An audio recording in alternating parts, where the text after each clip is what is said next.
Professor of History Mary E. Weisner-Hanks reminds us that for anything you might want to claim about gender, there will always be a counterexample from somewhere in history and/or across the world today.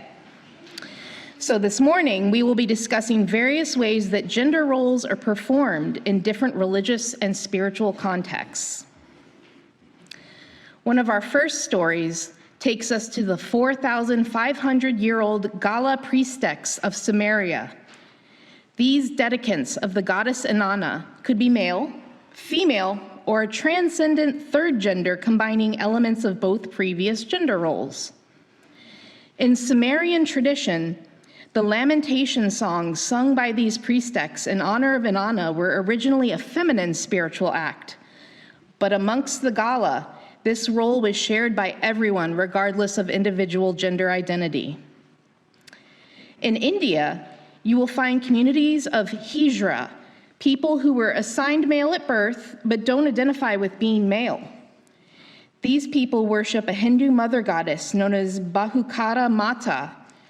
Once seen as sacred, these Hijra communities are now highly stigmatized post-British colonization. In Islam, an imam is a leadership role used to describe someone who serves as a community leader, provides religious guidance, or leads Islamic prayer. While usually only men are imams, historically there is precedence for women to also function as imams, and there is actually no Quran verse that prohibits Muslim women from doing so. Many of you have likely heard the phrase two-spirit.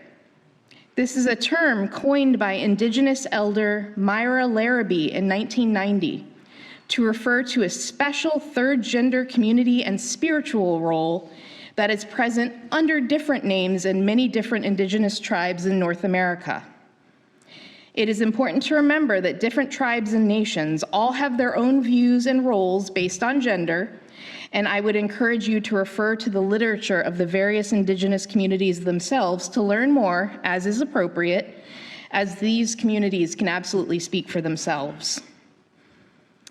In my contemporary tradition of inclusive heathenry, also known as Germanic and Scandinavian paganism, you will find the term Gothar being used to refer to the spiritual leader of a given group of heathens who worship together. Gothar is the plural form of two Old Norse gendered terms, Geithia and Gothi, which both refer to a pagan leader of spiritual significance. In our continuous attempt to decolonize our spirituality, my particular heathen group, known as Elkridge Kindred, uses the gender-neutral term Gothar to refer to our heathen priestesses. By taking binary gender roles out of the description equation, the term Gothar could refer to a transgender, non-binary, or cisgendered person. I invite you to think about what examples of gender roles you remember seeing as a child in whatever religious tradition you were raised in. Do you believe the spiritual gender roles you were brought up with are healthy or inclusive? So my sisters and I were raised in the Roman Catholic Church. I was a good Catholic from baptism up until confirmation, and there was even a period of time when I seriously considered becoming a nun. However, I definitely wasn't out as a bisexual person in my church, and I didn't yet have the verbiage to describe myself as I am, non-binary, when I was that age. So it would have been acceptable for me to participate in activities in my church as a female-presenting person up to a point. I would never be able to serve as a priest. That was reserved for males only. And my church at the time was still a little resistant to the idea of altar girls serving up on the podium so close to the sacred Eucharist. We had one or two women lecterns who were occasionally allowed to do the readings, and that was considered very post-Vatican II forward-thinking. I remember as a young teen looking up the exact passage in the Catechism of the Catholic Church where it said, and I quote, "Only a baptized man validly receives sacred ordination." That moment, reading those words, sparked the beginning of my disenchantment with the Catholic Church. One of the absolutely bizarre dichotomies that I couldn't wrap my young brain around was that adjacent to our main church, we had a chapel dedicated to Mary, the mother of Jesus. Her role was to be venerated but not worshiped, as she was a mighty intercessor between us and God, and one of her titles was Empress of Hell, due to her formidable power over the devil. Interestingly, this is like a little side rabbit hole, there are multiple historical accounts of Mary triumphantly banishing demons from her followers, including an instance from 1516 involving a 12-year-old girl from Essex, England named Jane Wentworth, who was delivered from a demonic possession by merely just visiting the Marian shrine of Our Lady of Grace in Ipswich. She was subsequently then possessed by Mary herself and proceeded to give a mystical and visionary sermon to a crowd of onlookers, and that is historically documented. However, it was very important for everyone to remember that Mary was only powerful because of her absolute devotion and submission to God the Father. See that patriarchy not so subtly creeping in? We Catholics couldn't let those divine women get too close to the concept of sovereignty. I have always been fascinated and entranced by the Virgin Mary, and even now as a practicing pagan, I maintain a relationship with this compassionate and formidable woman, this Queen of Heaven and Empress of Hell. During the summer as a child, I would ride my bike to my childhood church where I spent many hours sitting in the Marian chapel, contemplating what it meant to be a powerful divine woman who was still bound by the constraints of patriarchy. I imagine what wonders Mary could have bestowed if she was allowed to step into her own rightful dominion, unbridled by the fetters placed upon her. I definitely felt a kinship to Mary back then, which maintains to this day. So, with all of that said, I have come to realize that the gender roles we humans perform in our various religions are just that, performances, guising in sacred theater, an intricate and fluid dance of masks and energy and flowing power. In modern paganism, there is a movement to abolish the gender binary that has been so prevalent. What ways can we see beyond the sun is masculine, the moon is feminine? Or how can we transcend the idea that the divinity of a woman resides in their fertility status, while still honoring and preserving the very important roles that crones, sages, and elders hold in our belief system? I don't know about you, but as a non-binary person who was assigned female at birth, I absolutely do not want my status or community role as a pagan to be based on whether I can or have given birth to children. I believe there's room for all gender roles and archetypes in contemporary paganism, and that we can celebrate the entire spectrum of roles that make up a thriving, healthy, spiritual community. I also believe that we as Unitarian Universalists can continue to see beyond the gender binary in our spiritual and mundane lives as we both celebrate our differences and recognize our shared humanity. So as we've seen throughout time in human history, we have interpretations of the sacred in every gender expression imaginable, whether that be transgender, non-binary, gender fluid, female or male. And this holy legacy is ours to continue to expand upon. It's beautiful. Thank you both. Reminds me of, I don't know, do you remember like back in the 90s, the band Bare Naked Ladies? Good, like one of their songs, when I was born, they looked at me and said, what a good boy, what a smart boy. What a strong boy. And when you were born, they looked at you and said, what a good girl, what a pretty girl. We've got these chains hanging around our necks, and people want to strangle us with them before we take our first breath. And the song goes on from there. And having, being the parent of a 9-month-old, I don't want to offend any of you who have asked me this question. I just want to reframe it for Transgender Day of Visibility. That so many people, the first question they ask me when they come up to Jalen is it a boy or is it a girl? And part of me just wants to say, why are you so interested in my baby's genitals? Like, I mean, for real. Like, I mean, when you think about it that way, like, why do you need to know, right?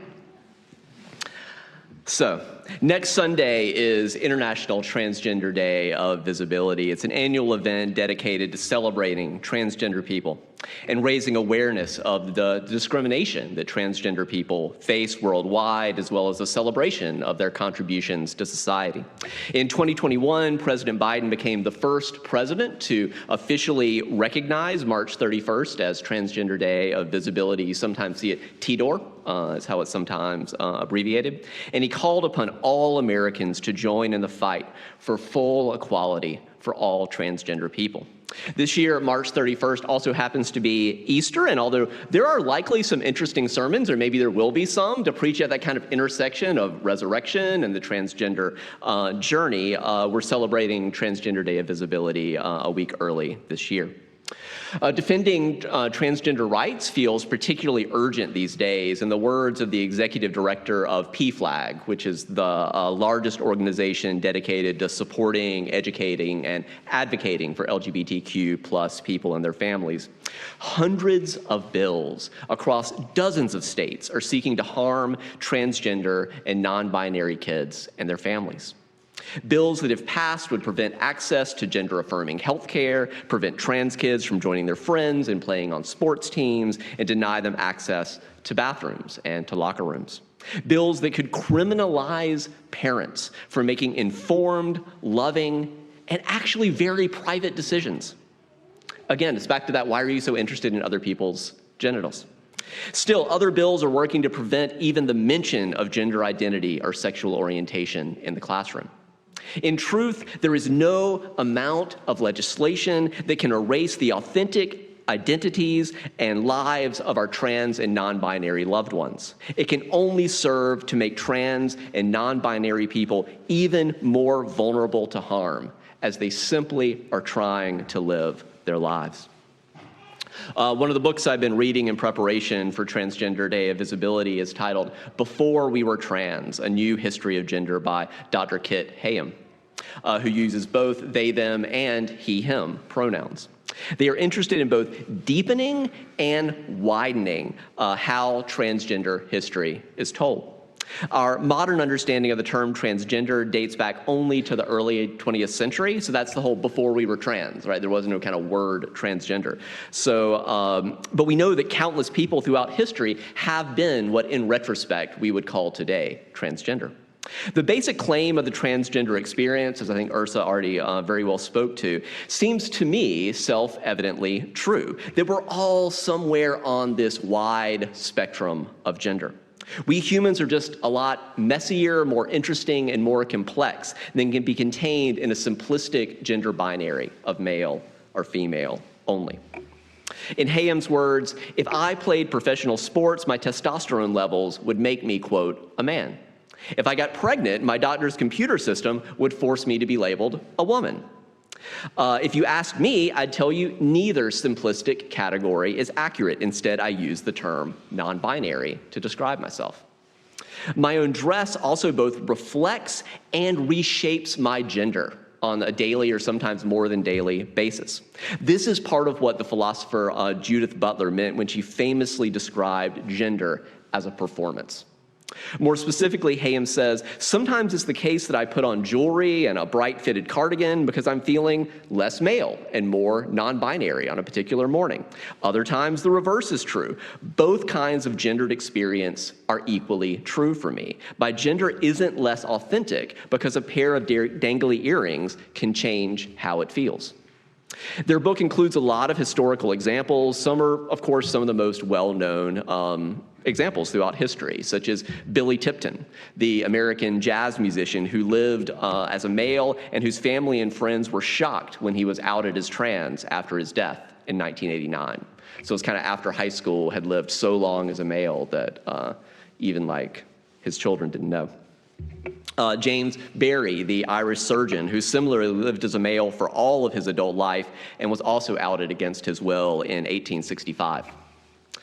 Or Lily Elba, the Danish trans woman who was one of the earliest recipients of a modern form of gender reassignment surgery. Or Christine Jorgensen, who was made famous in 1952 with the New York Daily headline, "XGI becomes blonde beauty." These examples and many other prominent transgender stories from history are significant, but let me give you just one provocative example of what does Hayem mean by a new history of gender. They are interested in shining a spotlight on previously unrecognized examples of potential transgender ancestors. Let's turn back the clock 177 years to 1847 and hop the pond over to London, where one night in early June, a 22-year-old named John Sullivan was stumbling drunkenly down a street wearing a bonnet, a gown, a silk apron, a pair of trousers, and a pair of women's boots, and he had a bag with a ton of other women's clothing in it. He claimed it was just all a big joke after getting arrested for wearing women's clothing, and blamed his quote-unquote women's clothing, and blamed his poor decision-making, making poor decisions while intoxicated. He was put on trial for stealing the clothes and given the outrageous sentence of being sent to a penal colony in Australia for 10 years. Hayem challenges us to consider, is this story a story of transgender history? Ultimately, we don't have enough information to know how Sullivan identified. Was it just a drunken lark, or was there something more going on? But I appreciate Hayem's interest in reading between the lines and looking for transgender precedents in many different previously unexplored areas. That being said, I didn't want to focus too much on the past and neglect really important transgender folks alive today. To that end, a second book I've been reading in the lead up to International Transgender Day of Visibility is titled Authentic Selves, Celebrating Trans and Non-Binary People and Their Families. It's by Peggy Gillespie and is published by Skinner House Books, which is one of the imprints of our own Unitarian Universalist Association. It's a beautiful collection of interviews, but I'm going to have to limit myself to give you kind of 5 representative quotes. But if these leave you curious to learn more, I do recommend this book. Beautiful photos, beautiful interviews. In the spirit of Transgender Day of Visibility, these photos and quotes will help you hear more directly from people speaking for themselves about just how life-affirming it has been for them to come out as transgender and how life-negating it was when they were in the closet. First, meet Angèle. She says, "I'm actually still transitioning. I'm happier than I could have possibly imagined being in my wildest dreams. Every day I find that I wake up and I'm more myself than ever before." Her mother echoes this sentiment. "What a gift it has been to truly get to know my daughter, the real Angèle." Similarly, her brother shares, "Angèle has this certain twinkle in her eyes that not all people have, but before she came out as trans, that spark was never in her eyes." Meet Joseph, a physician's associate. He shares, "In the 7 years since I came out as a trans man, I've experienced a lifetime of change. I've felt what is called gender euphoria." You often hear people talk about gender dysmorphia, having this feeling of not being a match with their body. Gender euphoria is finally feeling that. "My wishes and prayers from 50 years earlier when I was a child were answered by medical science and by perseverance. It's all been worth the wait, the challenges, and the mysteries." Anna is a deputy sheriff. She shares that "My county has spent over $1 million fighting my request for trans health care. I can't believe they've been willing to spend that much money when finances was one of the main reasons they made for denying my claim. They've spent so much more defending my case than it would have cost them to just cover my surgery." Sarah McBride was elected in 2020 to the Delaware State Senate, making her the first openly transgender state senator in the country. This year, she is a candidate for Delaware's at-large congressional district. If elected, she would be the first openly transgender member of Congress. In her words, "If your child is coming out as trans or non-binary, not only has your child probably been struggling with who they are for a long time, they've kept that knowledge inside for a long time. They just need your love and support." Finally, Ben is a medical student. He shares, I made a conscious effort to be very upfront and open about my gender transition from female to male in medical school, because a lot of trans people in my community say they just haven't been treated very well by the medical system. I wanted to expose the next generation of doctors to what it means to be a trans person and to the fact that we are deserving of respect and just simple good care. In the words of my colleague, the Reverend Dr. Maureen Killoran, whoever you are, wherever you come from, wherever you are on your journey, however you identify, and whomever you love, you're welcome here. And as we sang in our opening hymn, how could anyone ever tell you you were anything less than beautiful? How could anyone ever tell you you were less than whole? How could anyone fail to notice that your loving is a miracle? How deeply you're connected to my soul. That's the kind of world with love at the center that we're seeking to build together for ourselves, for our children, and for our children's children. And I'm grateful to be with you on that journey, because so many people are being harmed on the way. And I'm glad that we're doing what we can to be a refuge in the storm. So in the spirit of Transgender Day of Visibility, please rise and body your spirit. Let's sing together hymn 1017, Building a New Way. So as we prepare to go into the rest of this day and into the week to come, and thinking about even, is there something you now have a week in advance on Transgender Day of Visibility. So maybe there's something you would kind of set an intention around, doing to advocate for transgender rights in the next week and beyond. So as we prepare to continue our journey, may you continue your journey with love.